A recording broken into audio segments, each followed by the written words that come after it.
Ich habe mich dazu entschlossen, meinen Kylo Ren Helm komplett neu zu designen.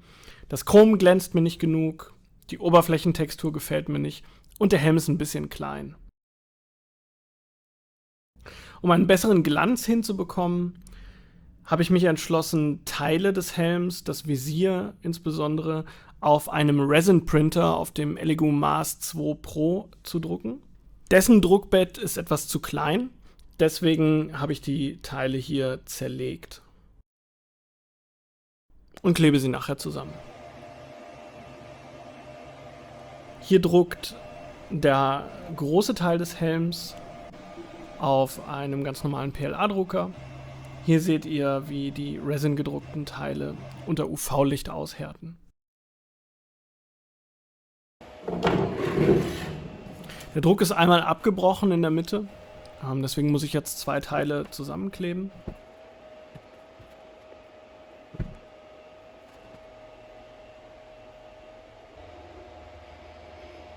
Und die Naht mit Moltofill verspachteln, um sie dann gleich schön glatt schmirgeln zu können. Ich möchte, dass der Helm vorne links eine Beule hat, ein bisschen wie im Original. Deswegen mache ich das PLA mit einer Heatgun warm, das geht ganz gut. Das wird ab 60 Grad circa weich und mache dann mit dem Hammer eine Beule rein und schleife die mit dem Dremel noch etwas nach. Obendrauf auch Moltofill. PLA-Drucker tendieren dazu, oben auf den flachen Teilen des Drucks sehr deutlich sichtbare Printlines zu hinterlassen. Und oben sowie auch an den Seiten schmirgle ich jetzt alles glatt.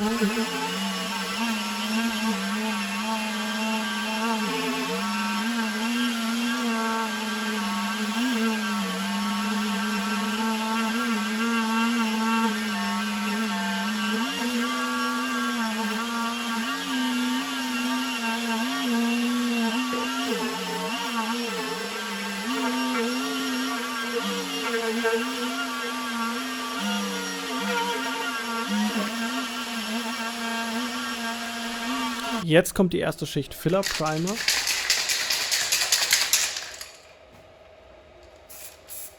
Zu glatt muss die Oberfläche in diesem Fall gar nicht sein, denn um diese Kylo Ren typische raue Oberflächenstruktur hinzubekommen, arbeiten wir nachher mit einem Texturspray. Und das verdeckt relativ viel von den Printlines ohnehin. Insofern gebe ich mir hier beim Schmirgeln nicht die allergrößte Mühe.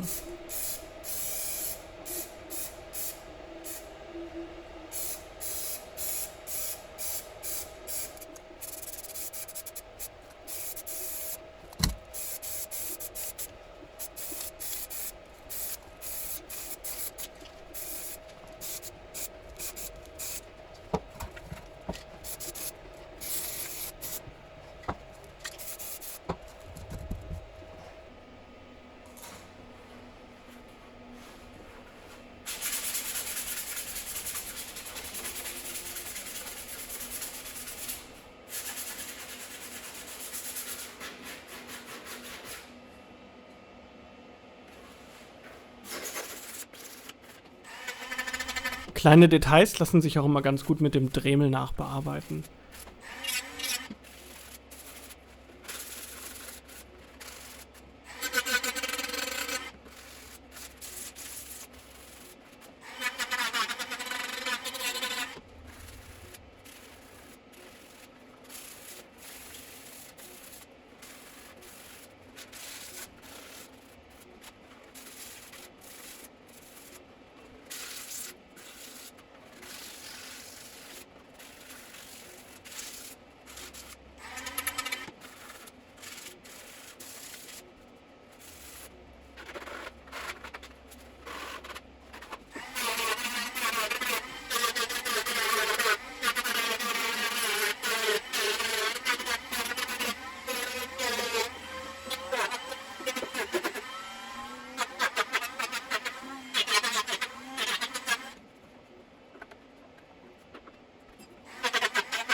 Der Helm ist damit soweit schon fürs Lackieren vorbereitet.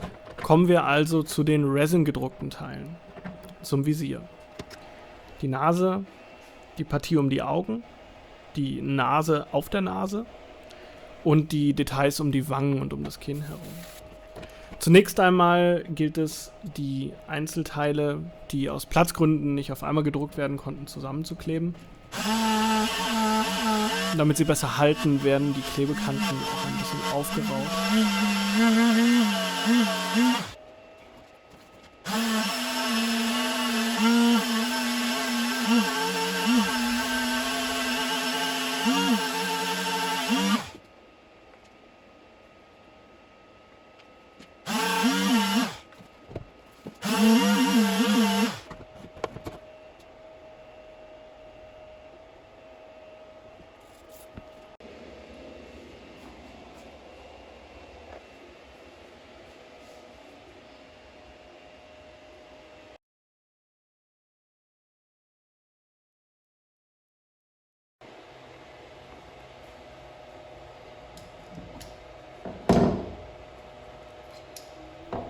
Erster Test, ob alles zusammenpasst.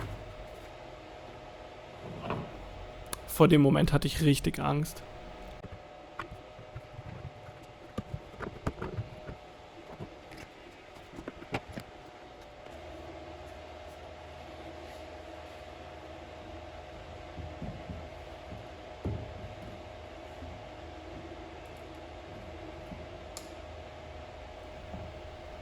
So langsam nimmt alles Form an.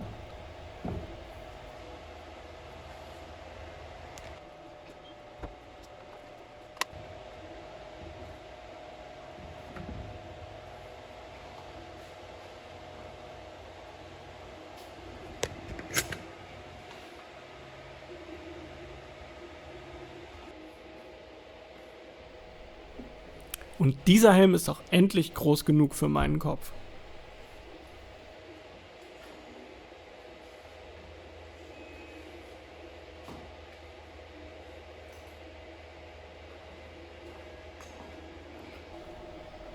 Also wird weitergeklebt.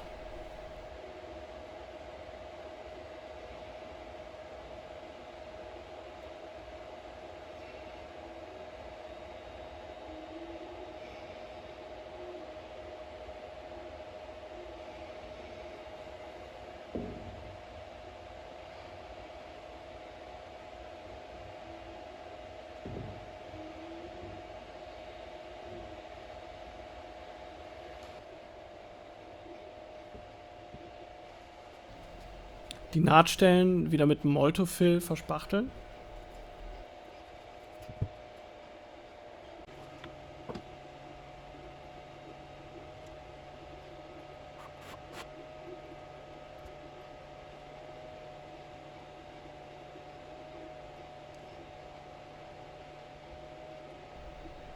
Und von hinten nochmal zusätzlich mit E6000 verkleben, um das Ganze zu stabilisieren. Und die Nahtstellen werden natürlich auch hier wieder glatt geschmirgelt. Der Rest der resin gedruckten Teile ist von sich aus schon sehr, sehr glatt und akkurat gedruckt. Insofern fällt da das meiste der Schmirgelarbeit.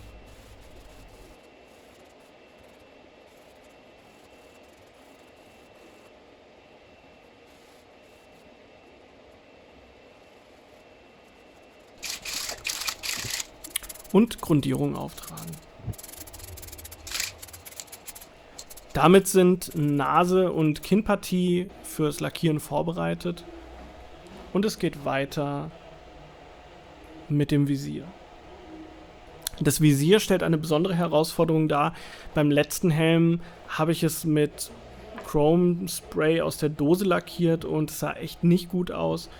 Ich möchte diesmal wirklich einen super shiny Chrome Finish hinbekommen und da ist natürlich wichtig, schon in dieser Phase alles sehr glatt zu schmirgeln.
Nach dem Auftragen der Grundierung ist auch das Visier fertig zum Lackieren.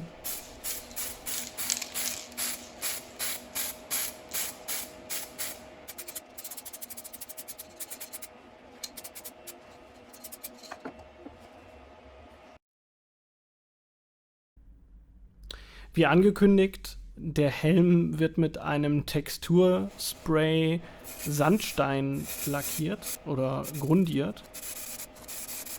Und das versteckt sehr viel von den Printlines, was sehr angenehm ist.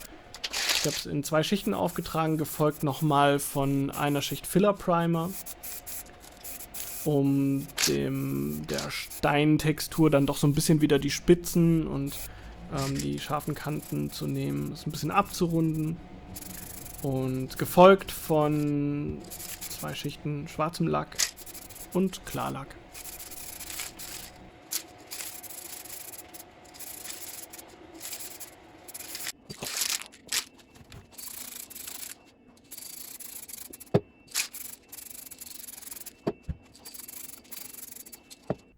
Korrigiert mich gern, aber ich liebe dieses Finish.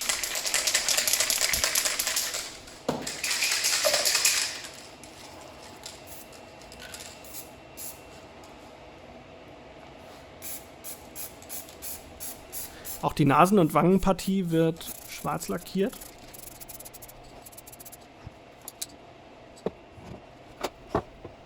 Mit Ausnahme natürlich der Nasenplatte selbst, die auch das Sandstein-Finish bekommt für diese raue Oberfläche.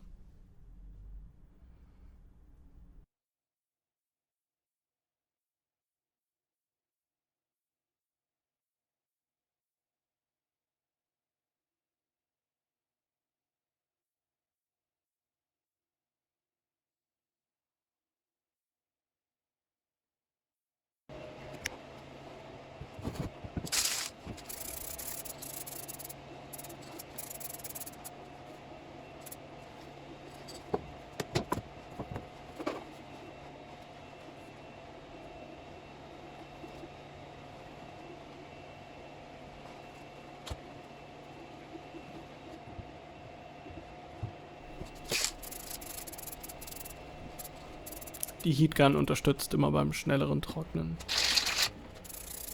Filler Primer. Und wieder schwarz lackieren.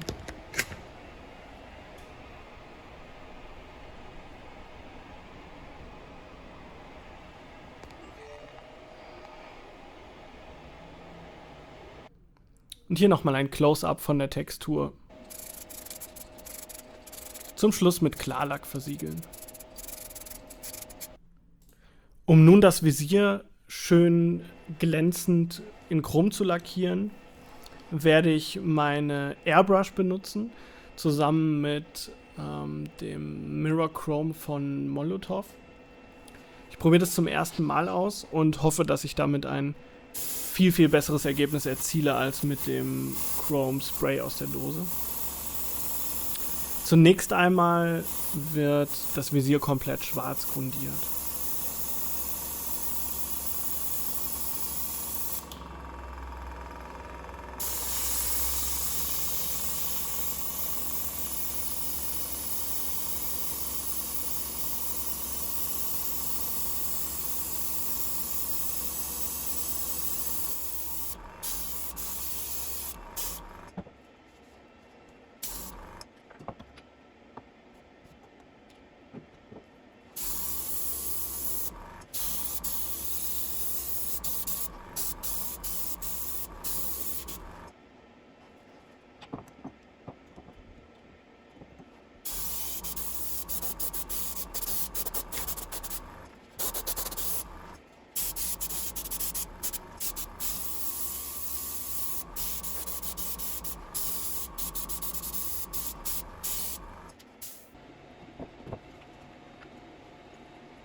Jetzt kommt der zeitraubendste Job dieses ganzen Helms.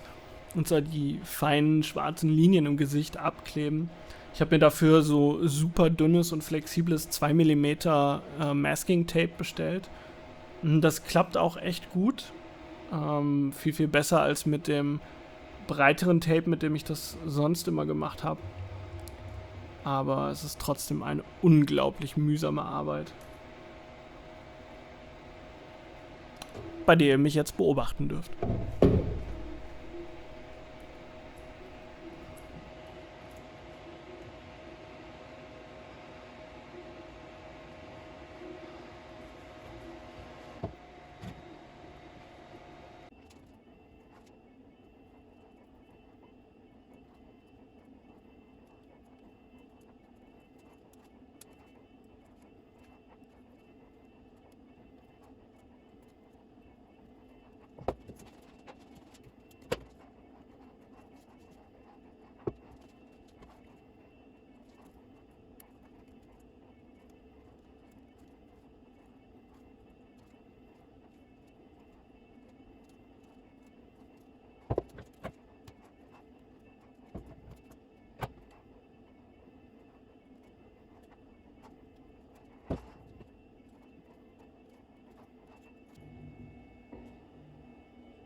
Zwei sind fertig.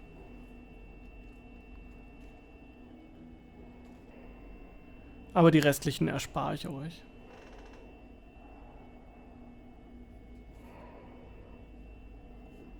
Es glänzt jetzt schon super schön. Ich freue mich total drauf, wie es gleich mit Chrome aussieht.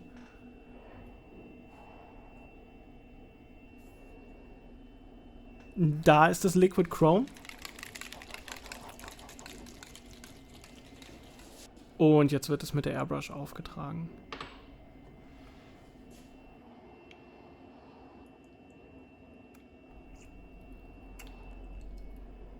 Schon im Behälter der Airbrush hat es ein unglaubliches Mirror Finish.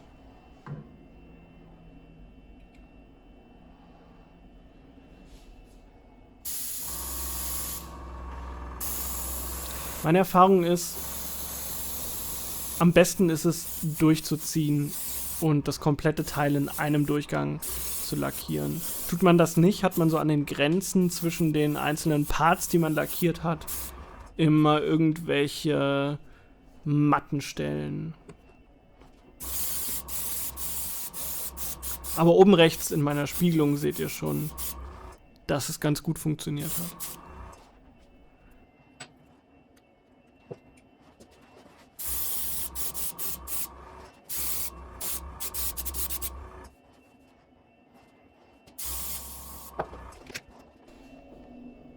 So stelle ich mir eine Kylo Ren Maske vor.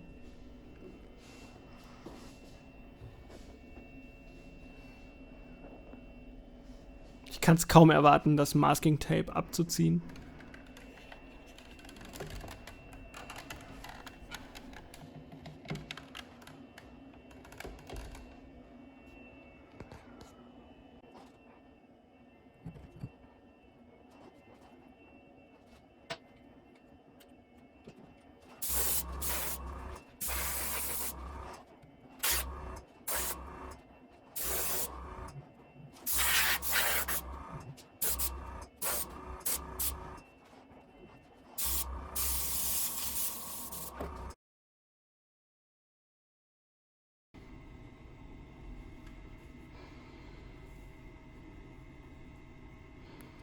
Nach 2 Tagen Trocknungszeit habe ich mich dann endlich getraut, das Tape abzuziehen.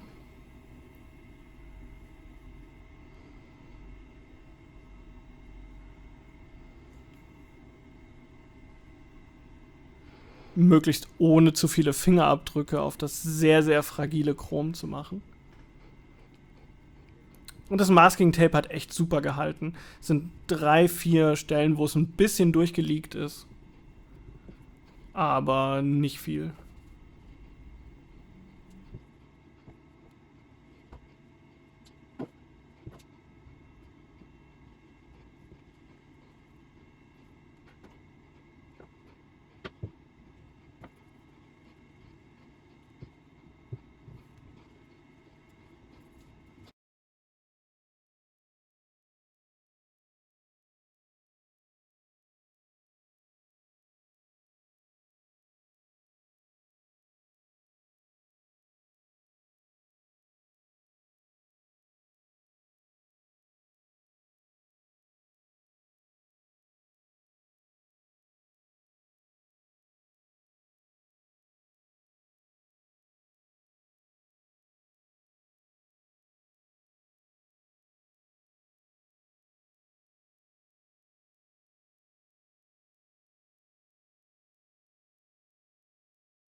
Die 3, 4 Stellen, an denen das Silber etwas durch das Tape geleakt ist, korrigiere ich jetzt noch mit einem sehr feinen Pinsel und schwarzem Lack.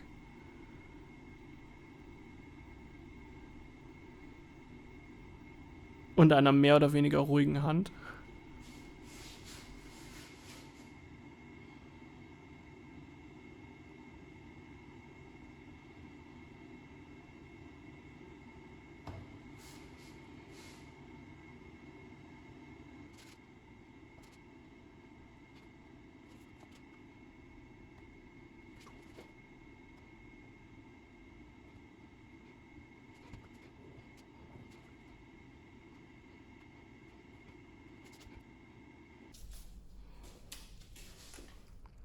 Und zum Abschluss bekommt das Visier jetzt noch eine Schicht All-Clad Aquagloss. In den meisten Foren liest man, dass das der angenehmste und am wenigsten aggressive Lack ist, den es gibt, der möglichst viel von dem Mirror Finish übrig lässt und möglichst wenig Glanz wegnimmt. Da habe ich mich jetzt einfach mal drauf verlassen und 1, 2 Schichten von aufgetragen, möglichst weit weg mit der Airbrush, möglichst dünn. Und ja, also man sieht deutlich, dass der Glanz ein bisschen abnimmt hier, aber es ist absolut im Rahmen des Vertretbaren dafür, dass man das Visier jetzt auch anfassen darf, ohne Angst haben zu müssen, dass man Fingerabdrücke drauf macht.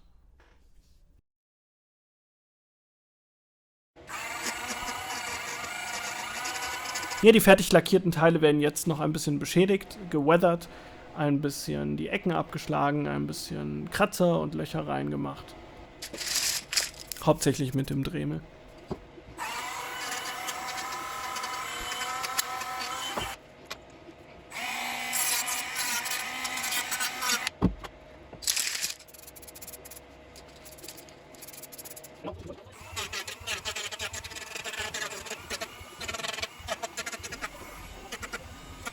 Die große Beule an der Stirn bekommt natürlich besonders viele Kratzer.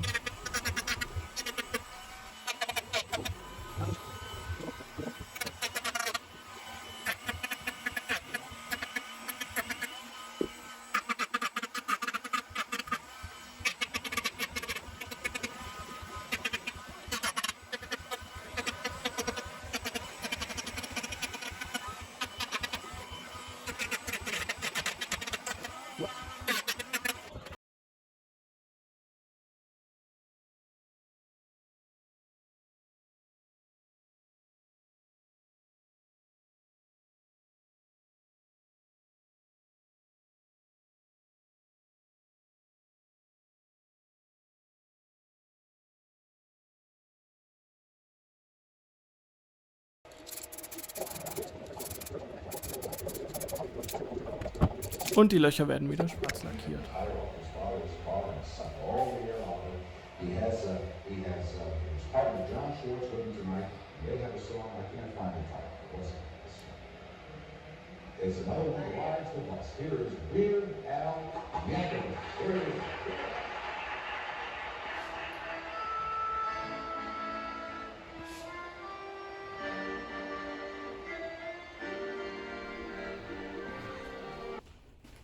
Anschließend werde ich die Kratzer etwas mit Rub-and-Buff, mit silbernem Rub-and-Buff akzentuieren. Warum ich die große Beule danach nochmal schwarz lackiere, das erschließt sich gleich.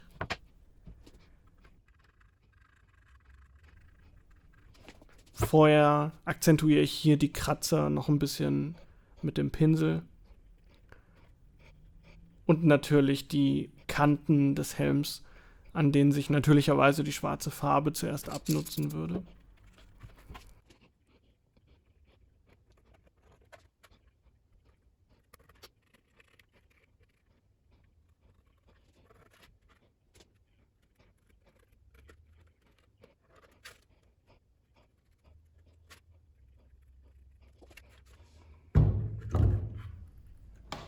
So, die schwarze Farbe auf der Beule ist jetzt etwas angetrocknet.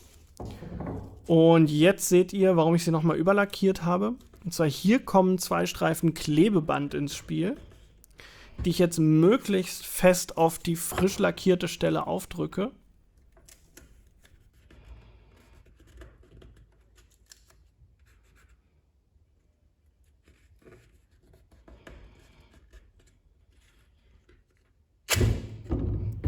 Um sie ruckartig abzuziehen. Und das gibt so einen echt schönen Effekt von abgeplatzter Farbe, in dem das Silberne darunter wieder zum Vorschein kommt.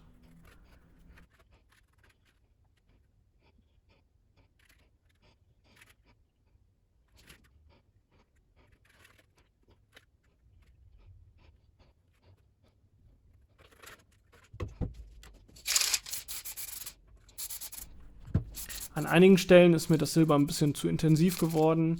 Die dunkle ich jetzt nochmal mit sehr, sehr vorsichtig und dünn aufgetragenem schwarzen Lack etwas ab.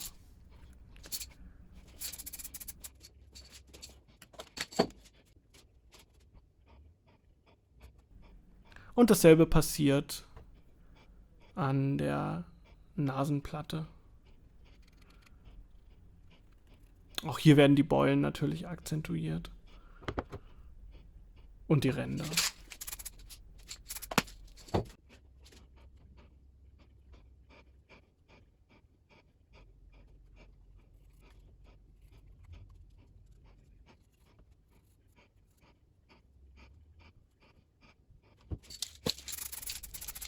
Schlussendlich kommt nochmal eine Schicht etwas matterer Klarlack drüber.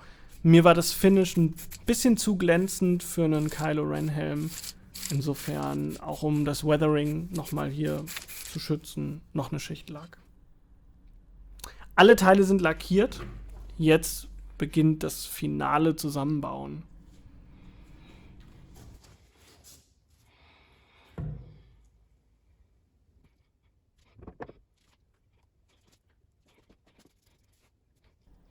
Und das Visier passt perfekt rein.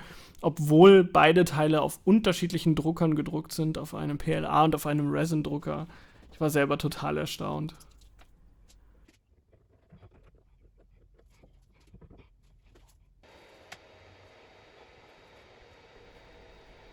Die Nähte werden von innen wieder mit E6000 verstärkt.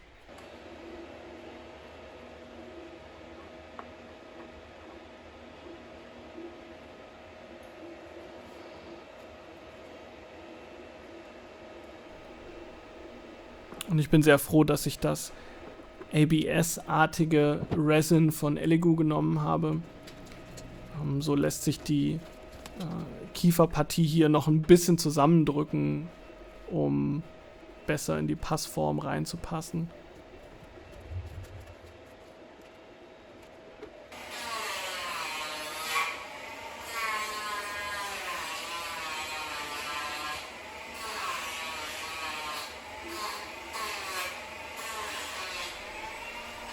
Trotzdem muss ich an der einen oder anderen Stelle noch ein bisschen mit dem Dremel nachhelfen. Und etwas von den Enden abnehmen.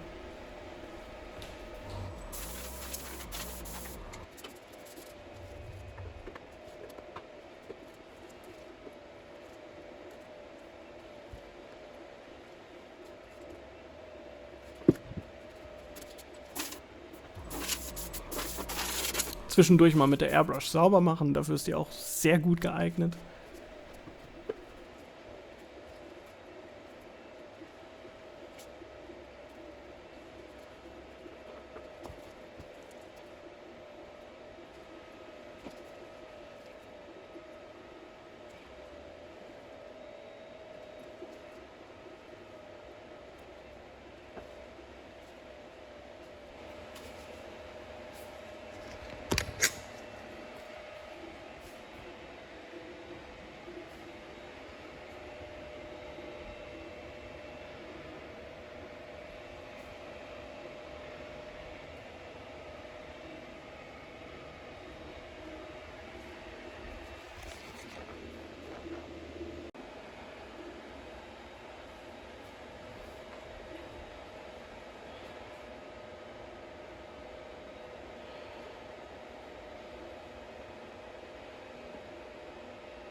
Und nochmal eine Anprobe. Nein, das war etwas viel Schaumstoff. Raus damit.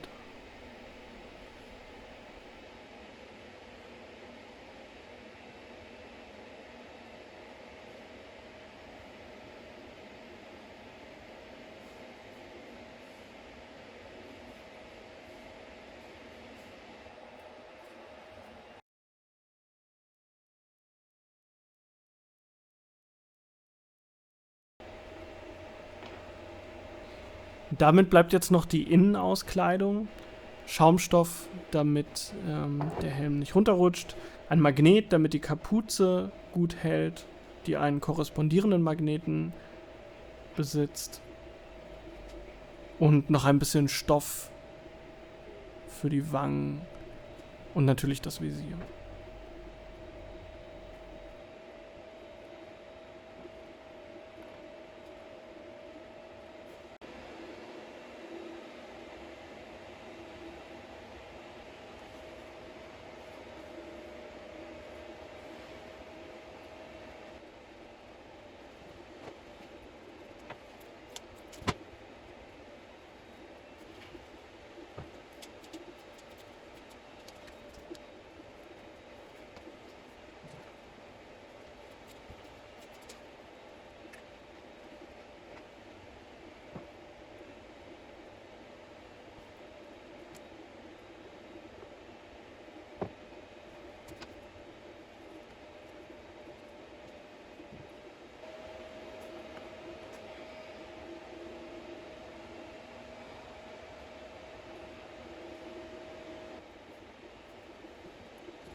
Der Stoff fürs Visier ist so eine Art Netzstoff.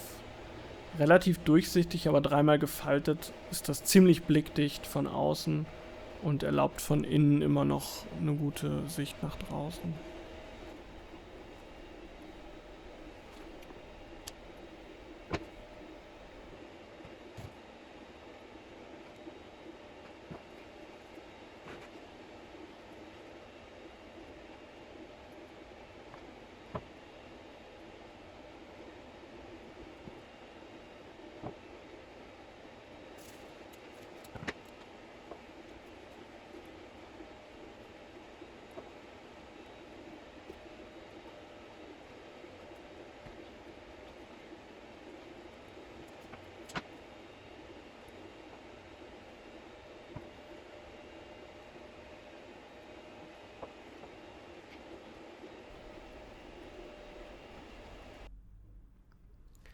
Der Helm ist fertig. Hier seht ihr nochmal einen Vergleich. Rechts alter, links neuer Helm.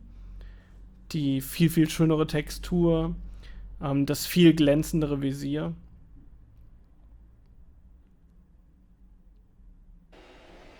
Und hier noch ein paar Aufnahmen vom fertigen Helm. Ich hoffe, das Video hat euch gefallen. Wenn ihr selbst so einen Helm haben möchtet, einen Rohdruck oder die 3D-Dateien dafür, dann schaut gerne in der Description nach den Links zu meinem Etsy-Shop. Und ansonsten, danke fürs Zuschauen.